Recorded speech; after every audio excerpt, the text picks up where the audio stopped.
সাহাবায়ে কেরাম প্রশ্ন করলেন, ইয়া রাসূলুল্লাহ, যার বিরুদ্ধে আমি কথা বললাম, যার মন্দটা আরেকজনের কাছে প্রকাশ করলাম, সেই মন্দ যদি তার কাছে থাকে, এই চরিত্র যদি তার কাছে থাকে, তাহলে কি এটা ঠিক হবে না? নবীজি বললেন, এটার নামে হলো গুনাহ, গীবত। মানে এই দোষ তার কাছে আছে, কিন্তু আল্লাহ কি বলছেন আপনাকে যে আরেকজনের দোষ আপনি চর্চা করা, বলা? কথা বলেন, আল্লাহর হুকুম আসেনি, হাদিসে আসেনি, তাহলে নিষেধ। এটা কি নিষেধ? গীবত, গীবত করা নিষেধ। সম্মানিত হাজিরিন, নবীজি বললেন, সাহাবীরা আমার, এই দোষ যদি তোমার অপর ভাইয়ের মধ্যে থাকে, তার মন্দ চরিত্র স্বভাব যদি তার মধ্যে থাকে, তাহলে এটা হবে তোমার জন্য বলা গীবত, গুনার কাজ, কবিরা গুনাহ। আর যদি এই মন্দটা তার কাছে না থাকে, এই চরিত্র তার কাছে না থাকে, তার মধ্যে না থাকে, তাহলে ইজতানিবু কাসীরাম মিনাজ জন, আল্লাহ বলেন অধিক ধারণা, অর্থাৎ ধারণা আছে যে অমুক ব্যক্তি, অমুক চরিত্র, অমুক ব্যক্তির মধ্যে ওই দোষ আছে, এই যে ধারণা পোষণ করা আল্লাহ পাক স্পষ্টভাবে নিষেধ করলেন। সুবহানাল্লাহ বলেন, ইন্না বা'দা যন্নি ইসমুন ওয়ালা তাজাসসু ওয়ালা ইয়াগতাব বা'দুকুম বা'দা। আল্লাহ পাক নিষেধ করলেন, আল্লাহ রাগান্বিত হন। কারো বিরুদ্ধে কুটনামি করা যাবে না, কারো মন্দ প্রকাশ করা যাবে না, কারো মন্দ অপরের কাছে বলা বলি করা যাবে না। সেটা হবে আমার আপনার জন্য গীবত, শিকায়াত, যেটা হবে কবিরা গুনাহ, হারাম। নবীজি বলেন, এই দোষ যদি তার কাছে না থাকে, তাহলে এটা হবে তোমার ভাইয়ের বিরুদ্ধে তোমার অপবাদ দেওয়া। দোষ যদি তার কাছে না থাকে, আমি যার বিরুদ্ধে বলা বলি করলাম, যার বিরুদ্ধে আমি গীবত করলাম, এই দোষ তার মাঝে কি নাই? এরকম মানুষ আসে না নাই? কিন্তু আপনার মনের মধ্যে কিছুরই জিলাপি পেস খাইতে আছে যে ওই কাজটা মনে এই করছে, মানে ধারণা। এই জন্য আল্লাহ স্পষ্ট বলছেন যে তোমরা কি করো না, অধিক ধারণা পোষণ করো না। কেননা ইন্না বা'দা যন্নি ইসমুন ওয়ালা তাজাসসু ওয়ালা ইয়াগতাব বা'দুকুম বা'দা। নবীজি বলেন, আল্লাহ পাক বলেন, কিছু কিছু ধারণা ভুল হতে পারে। এই ব্যক্তির বিরুদ্ধে আমার ধারণা যে উনি ওই কাজটা করছেন, ওই মন্দটা তার মধ্যে আছে, কিন্তু দেখা গেল জাস্টিফাই করা হলো তার মধ্যেই দোষ নাই, এই চরিত্র তার মধ্যে নাই। সেই জন্য আল্লাহ পাক বলেন, অধিক ধারণা পোষণ করা থেকে বিরত থাকো। কিছু কিছু ধারণা পোষণ করাও পাপ হতে পারে, ঠিক কিনা? কথা বলেন, কিছু কিছু ধারণা কি ভুল হতে পারে। সুতরাং আমি আমার চিন্তা করব, আরেকজনের চিন্তা করার আমার দরকার নাই। জোরে বলেন, ঠিক কিনা? সে ভালো করুক আর মন্দ করুক, তার জবাবদিহি সে আল্লাহর কাছে করবে না। আমার জবাব আপনি দিবেন নাকি? কথা বলেন, আপনার জবাব কি আমি দিব? তাহলে দরকার কি নিজের খাইয়া নিজের ইবাদত নষ্ট করা? ওই যে আগে বললাম যে নবীজি বলছেন, যার বিরুদ্ধে আপনি সমালোচনা করলেন, যার গীবত করলেন, যার বিরুদ্ধে কুটনামি করলেন, ওই ব্যক্তির পাপ আপনাকে কি করতে হবে? বহন করতে হবে। নাউজুবিল্লাহ কোন? তো আমরা গীবত করব না ছাড়বো? কথা বলেন, এই চরিত্র পরিহার করার দরকার আছে না নাই? আস্তে কথা কোন কেন? মাঝে মাঝে করবেন নাকি? কি গীবত করা কি হারাম? বলেন, গীবত করা কি হারাম? আর আমরা বাজারে, হাটে, ঘাটে, রাস্তায়, জনসম্মুখে, জনসভায়, বিভিন্ন জায়গায় গীবত করা যদি না হয়, তাহলে আমাদের পেটের ভাত হজম হয় না। যেরকম, ঠিক না? হ্যাঁ, খাইয়া কোনো কাজ নাই, দোকানে বসলেই শুরু। চার দোকানে দুইজন তিনজন বসলেই একজন আরেকজনের বিরুদ্ধে শুরু হয়ে গেছে গীবত করা, শিকায়াত করা। আল্লাহর হাবিব বলেন, উম্মত আমার, যেই ব্যক্তি গীবত করল, যার বিরুদ্ধে গীবত করা হলো, হাসরের ময়দানে তার পাপ আপনাকে বহন করতে হবে। 2 নম্বরে হলো ওই ব্যক্তিকে আপনার আমল নামা থেকে যতদিন যতটুকু তার বিরুদ্ধে সমালোচনা গীবত করলেন ততটুকু আপনার আমল নামা থেকে আপনার নেকি তাকে দিয়ে দিতে হবে। এখন বুঝলে বুঝেন, আর না বুঝলে যা পারেন কইরেন। কেউ কি হাসরের ময়দানে চাইবে যে নিজের আমল আরেকজনকে দিয়ে দেয়া? কথা বলেন। আরে বাবা, বাবা তার সন্তানকে মহব্বত করে, স্বামী তার স্ত্রীকে মহব্বত করে, সন্তান তার বাবাকে মহব্বত করে, মা তার সন্তানকে মহব্বত করে, কিন্তু হাসরের ময়দানে কেউ কি কারো পাপ? কথা বলেন। বাবা তুই তোর পথ দেখ, আমি তোর পথে নাই, যেরকম ঠিক না? সন্তান যদি কথা না মানে, ভাই যদি কথা না মানে, আত্মীয় স্বজন যদি কথা না শোনে, তো বলবে যে তোর সাথে আমি আর পারি নাই, পঞ্চায়েত পারে নাই, গ্রামে পারে নাই, মহল্লায় পারে নাই, বিচারকরাও পারে নাই তাকে এই পাপ কাজ থেকে বিরত রাখতে। সে তার ক্ষমতা আছে। কথা বলেন। কি আছে? তার ক্ষমতা আছে, তার শক্তি আছে, তার গোন্ডা বাহিনী আছে। আপনাকে বোঝাতে গিয়া, আপনাকে অন্যায় কাজ থেকে ফিরিয়ে রাখতে গিয়ে অনেক মানুষ জীবন দেওয়া লাগে। কথা বলেন, আছে না নাই? হক কথা বলতে গিয়ে কি করতে হয়? জীবন দিতে হয়। সম্মানিত সুধী, সেই জন্য আল্লাহর হাবিব বলেন, উম্মতেরা আমার, এই যে গীবত জিনিস তোমার আমলকে ধ্বংস করে দেয়, এই গীবত অন্যের পাপকে তোমাকে বহন করতে হবে। সেই জন্য আল্লাহর হাবিব বলেন, ইলামুল আমালা সালিহা ওয়া নাক্কু কুলুবাকুম মিনাল হিকদি ওয়াল হাসাদি ওয়া আলসিনাতাকুম মিনাল গীবাতি ওয়ান নামিমা। নবী করিম সাল্লাল্লাহু আলাইহি ওয়াসাল্লাম বলেন, এ দুনিয়ার মানুষ, আপনাদের দুশমনকে ব্যর্থ করুন, আপনার সৎকার দাবি সম্পাদন করুন এবং আপনার অন্তরকে হিংসা বিদ্বেষ থেকে, অরসনা থেকে, পরনিন্দা ও সুগলকুরি থেকে পবিত্র করুন। বলুন সুবহানাল্লাহ। হাজরিন আমার, সম্মানিত সুধী মুসলমান ইমানদার, এই জন্য আল্লাহর হাবিব বলেন, যেই ব্যক্তি আল্লাহর সন্তুষ্টি, আল্লাহর রেজামন্দি অর্জন করতে চায়। সাহাবায়ে কেরাম জিজ্ঞাসা করলেন, ইয়া রাসূলুল্লাহ, আল্লাহর কাছে কোন চরিত্র উত্তম ভালো?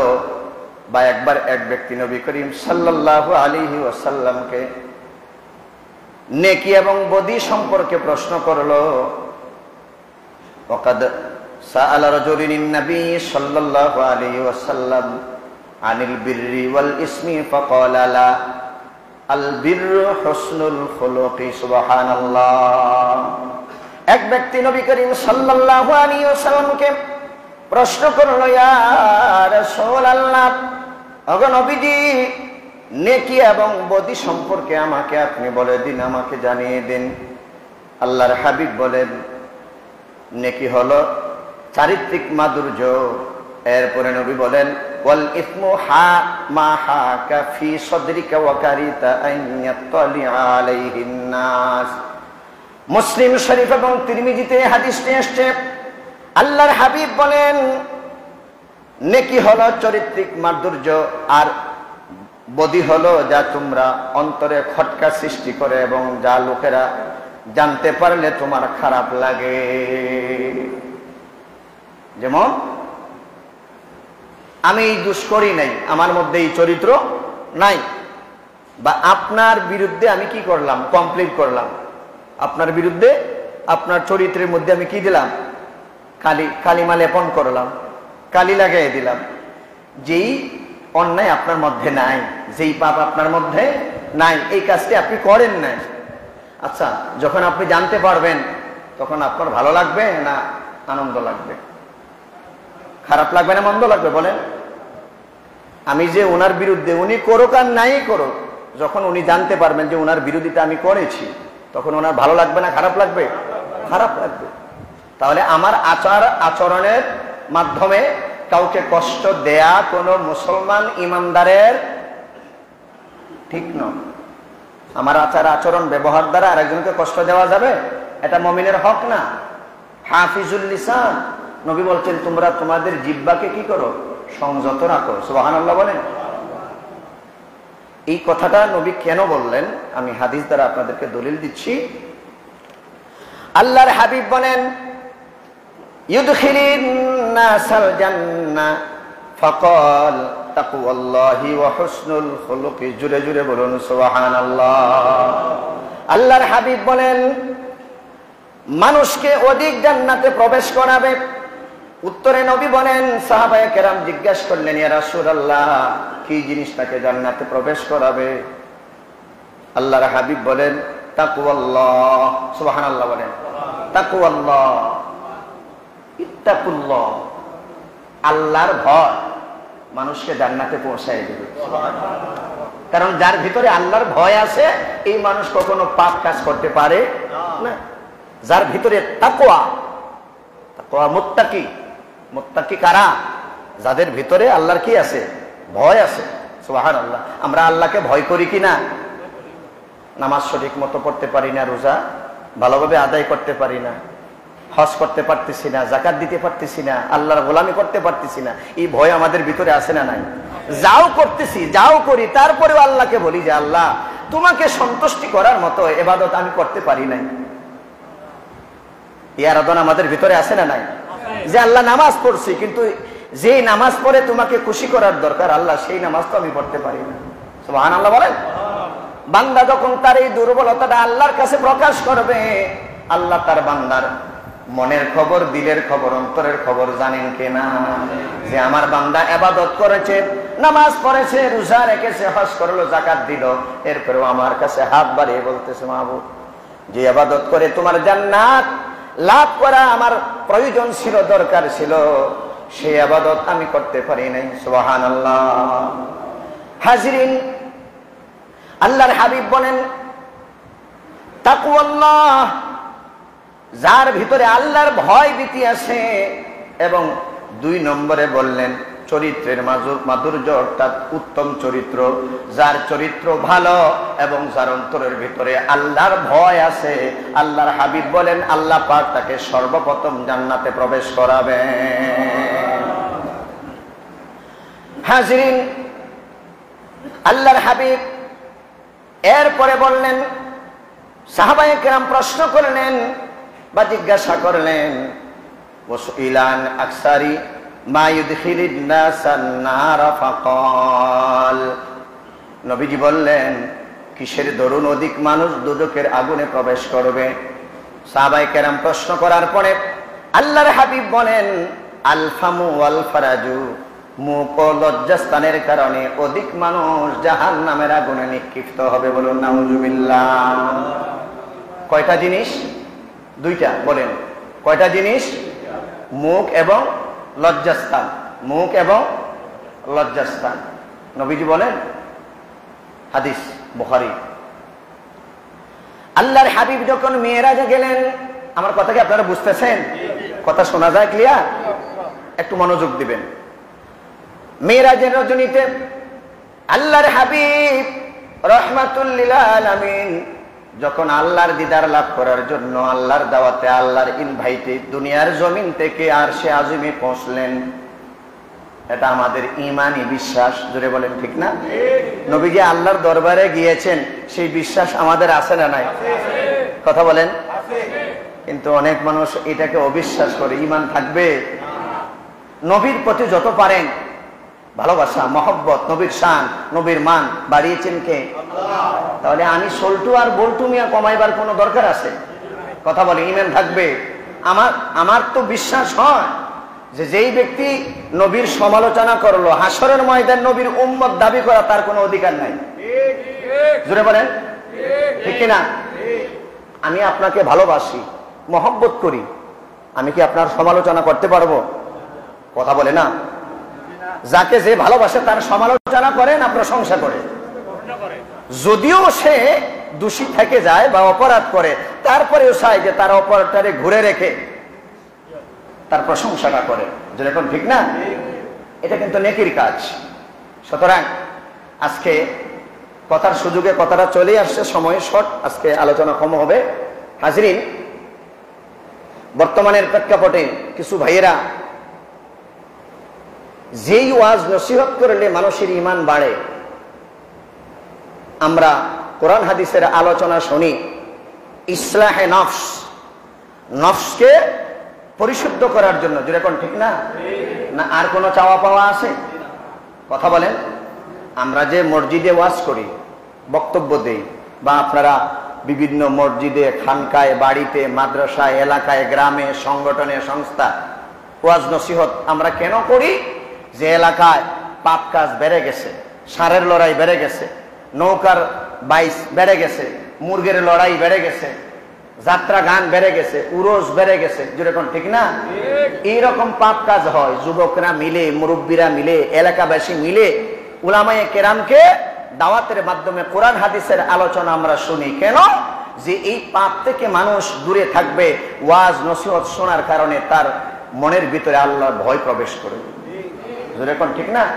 এগুলোই তো। কিন্তু দেখবেন একদল আছে ওয়াজের বিরুদ্ধে, শুনছি আগে এত ওয়াজ ছিল না, এখন বেশি বেশি ওয়াজ, বেশি বেশি হুজুর, বাড়ি বাড়ি মোল্লা।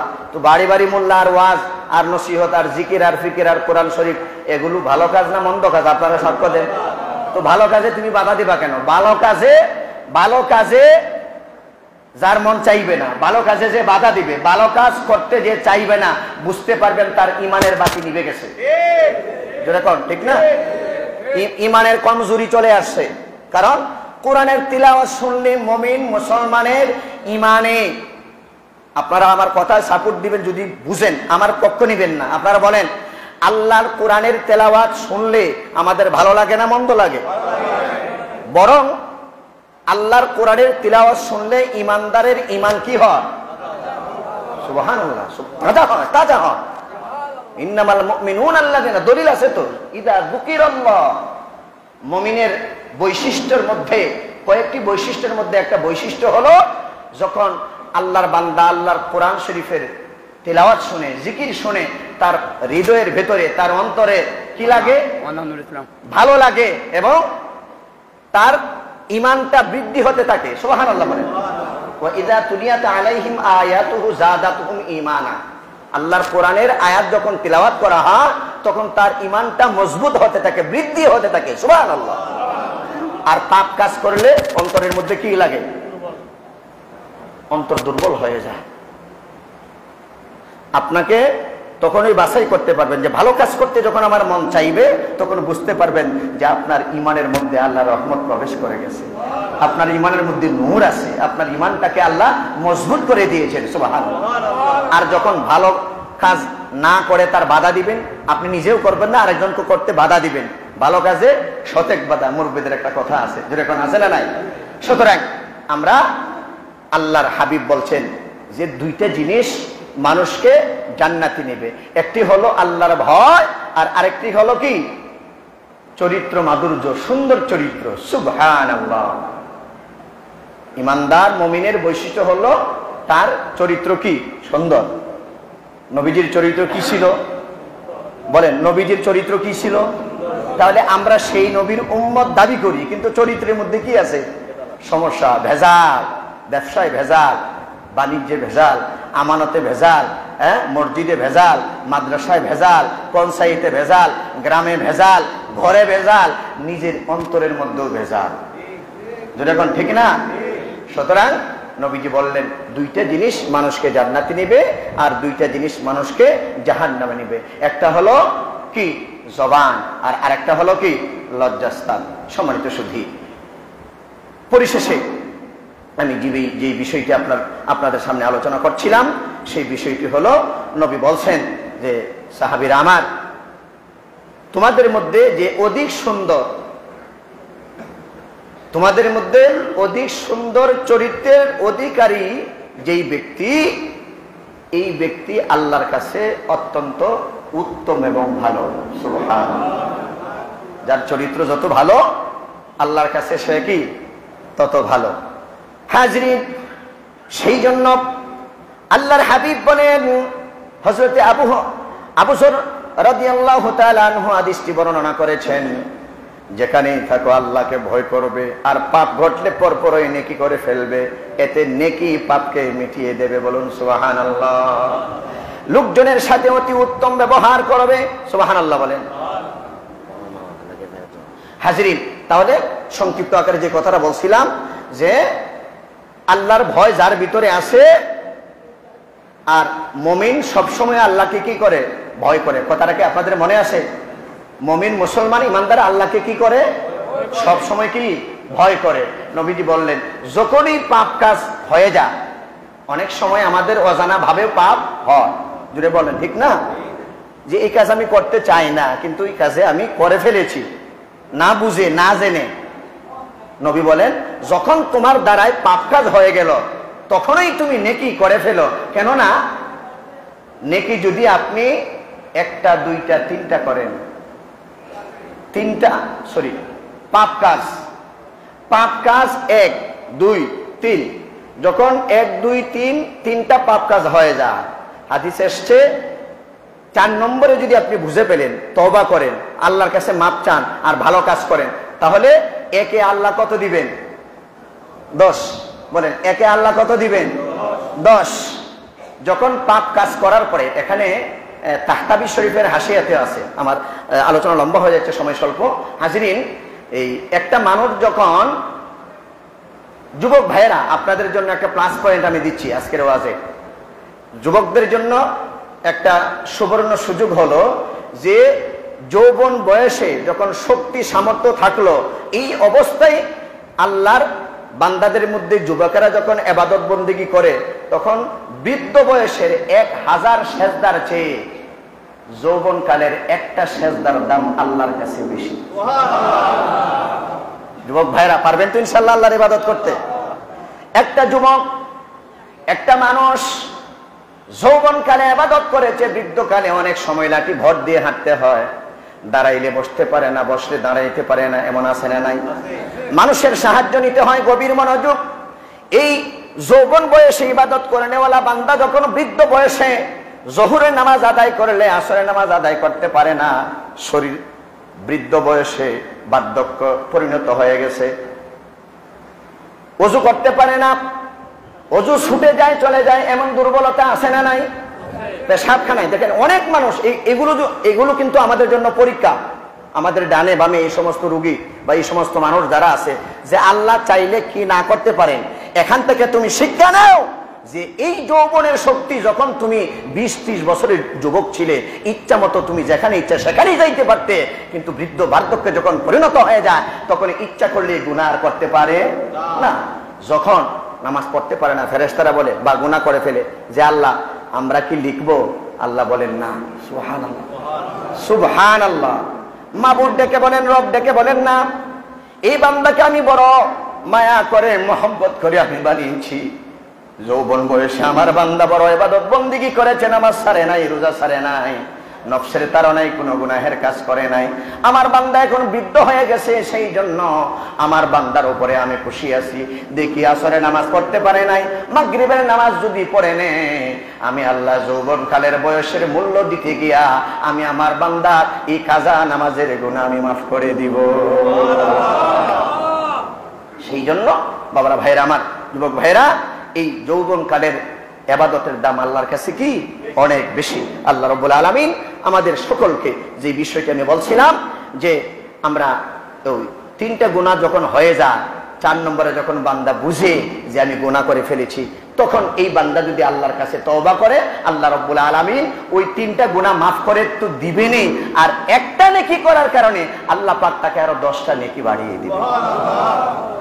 সেই জন্য বাবারা, ভাইরা আমার, যে বিষয়টি আমরা আলোচনা করলাম, ইয়াকুমুল আখলাকাজ জামিমা ওয়াল আমাল আল মুনকারা, আল্লাহর হাবিব বলেন যে এই মন্দ কাজ পরিত্যাগ করতে হবে। অর্থাৎ আমি আমার একজন মুসলমান ভাইয়ের বিরুদ্ধে গীবত করতে পারি না। গীবত করা কি কবিরা গুনাহ, গীবত করা কি কবিরা গুনাহ। দরুদ শরীফ পড়ুন। আল্লাহ